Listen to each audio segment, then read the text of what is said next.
즐거운 저녁 시간 보내고 계십니까? JTV 8시 뉴스입니다. 사흘 연휴의 둘째 날인 오늘도 불볕더위가 이어졌습니다. 산과 계곡, 강과 바다에는 찜통 더위를 피하려는 시민들로 북적였습니다. 하원호 기자입니다. 30m 절벽 아래로 시원스레 물줄기가 떨어집니다. 등산로를 따라 이어진 계곡에는 이른 아침부터 더위를 피하려는 사람들로 가득합니다. 어린아이들은 시원한 계곡물에서 물장구를 치느라 시간 가는 줄을 모릅니다. 친척들이랑 이렇게 놀러 왔는데 밖에는 더운데 계곡은 시원하니까 더욱 즐거운 것 같아요. 자연이 내어준 그늘 아래 앉아 가족과 함께 이야기를 나누다 보면 무더위로 쌓인 스트레스도 저만치 날아갑니다.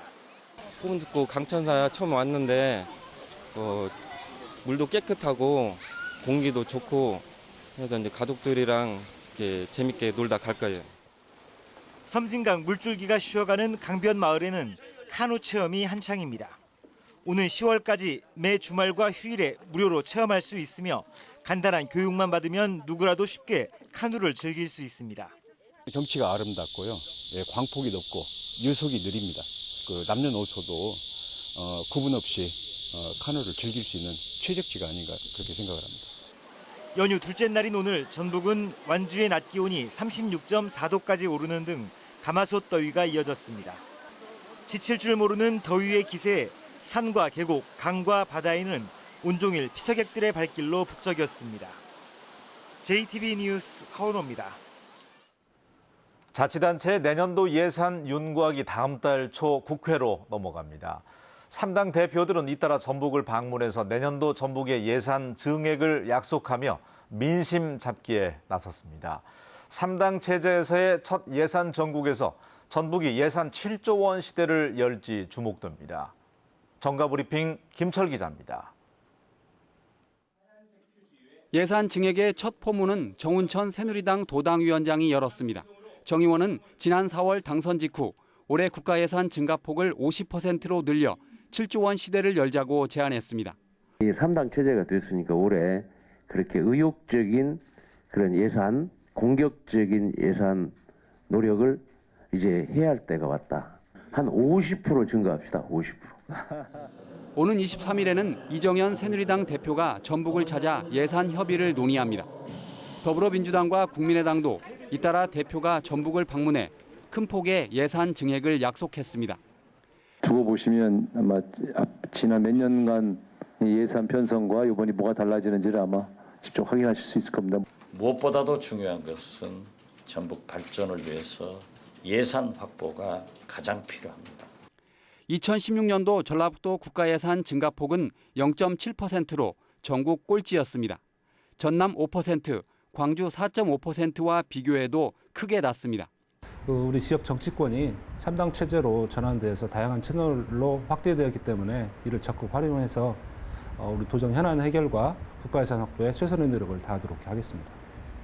그러나 현재까지 3당의 예산 증액 노력은 자칫 빈수레에 그칠 우려가 큽니다.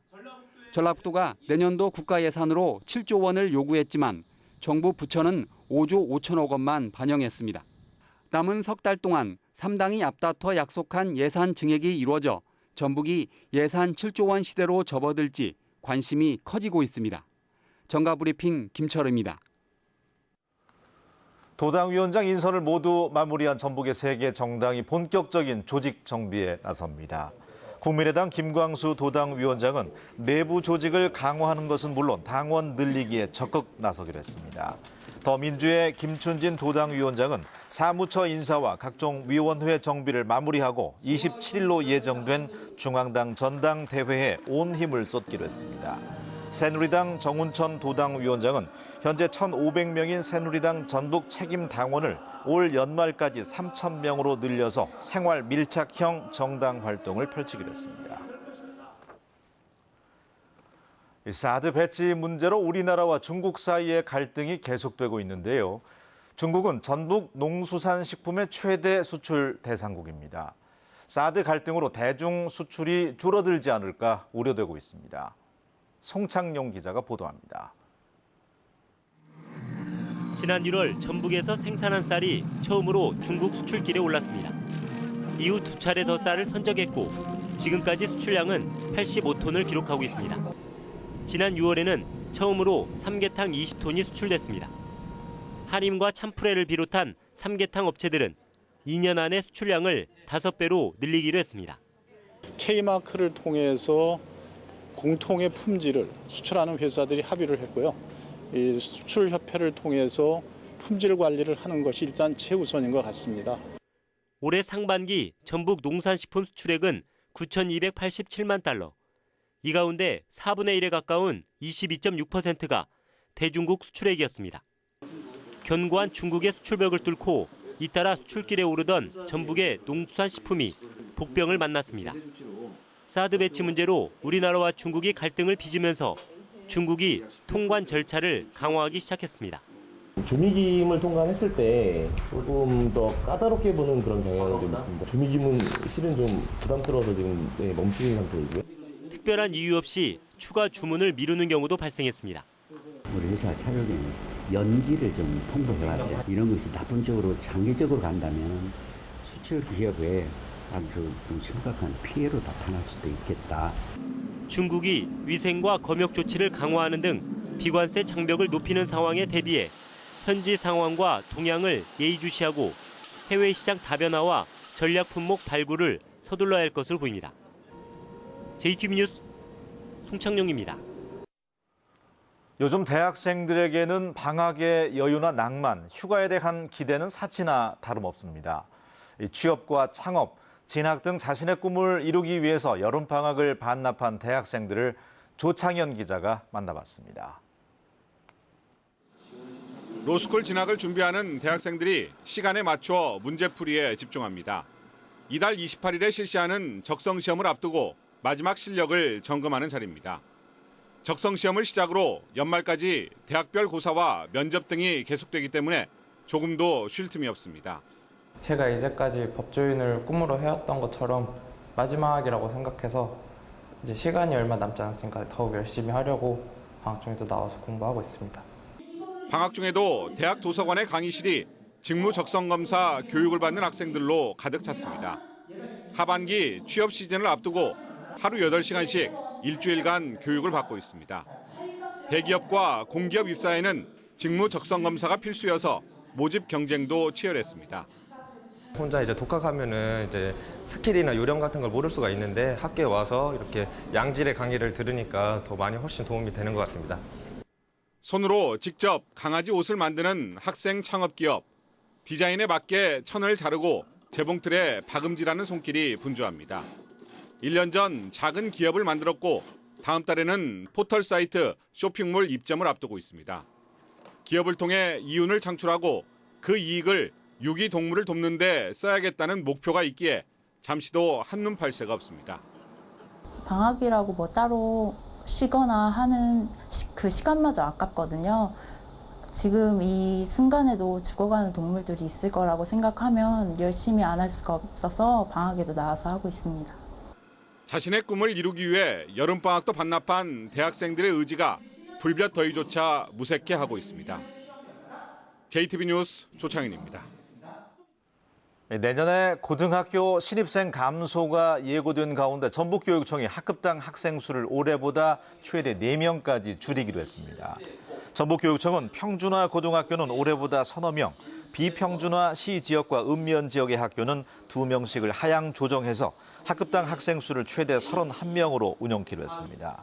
전북교육청은 학생 수의 감소로 지금은 학급당 학생 수를 지속적으로 개선해 나가겠지만 장기적으로 교원 수급 등을 고려해서 학급 감축도 병행하겠다고 밝혔습니다.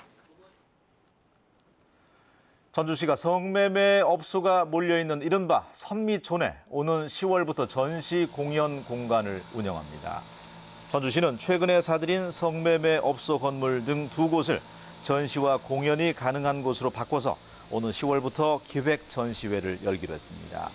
전주시는 예술가들이 일정 기간 머무르며 작품 활동을 하는 방안도 추진해서 성매매 업소의 폐업과 업종 전환을 유도한다는 계획입니다. 군산항의 수심 확보를 위해서 진행되고 있는 항로 준설 사업이 배사관의 잦은 고장으로 차질을 빚고 있습니다. 군산해양수산청은 준설한 토사를 배송하는 배사관의 고장으로 공사가 22차례나 중단돼서 시공사인 농어촌공사의 배사관의 교체를 요구했다고 밝혔습니다. 군산해양수산청은 내년까지 마치기로 한 군산항의 준설 공사가 배사관의 잦은 고장으로 공정이 40% 수준에 머무는 등 막대한 차질을 빚고 있다고 말했습니다. 전라북도가 올해로 9번째를 맞는 대한민국 우리술 품평회에 출품하기 위해서 오는 26일까지 우수 명품주를 추천받습니다. 지난해 대한민국 우리술 품평회에서는 고창의 복분자 아락이 대상을 받고 고창 선운 복분자주가 최우수상을 받는 등 6가지의 전북 술이 입상했습니다. 오늘 오전 10시 40분쯤 전주시 반월동에서 73살 장모 씨가 몰던 승용차가 전신주를 들이받았습니다. 이 사고로 장 씨가 숨지고 옆에 타고 있던 장 씨의 아내가 크게 다쳐서 병원에서 치료를 받고 있습니다. 경찰은 정확한 사고 경위를 조사하고 있습니다. 광복절이자 사흘 연휴 마지막 날인 내일 전북은 비가 내리겠습니다. 서해안은 새벽부터 오전 사이, 남부 내륙은 아침부터 오후까지 5에서 40mm가량의 비가 내릴 것으로 예상됩니다. 일부 지역에는 돌풍이 불고 천둥과 번개가 치는 곳도 있어서 피서객들의 각별한 주의가 필요합니다. 내일 아침 최저 기온은 23도에서 26도, 낮 최고 기온은 32도에서 35도의 분포로 오늘보다 조금 낮겠습니다. 전주기상지청은 내일 비가 그친 뒤에는 구름이 많은 날씨가 이어지겠고 다음 주 후반부터는 더위가 한풀 꺾일 것으로 내다봤습니다.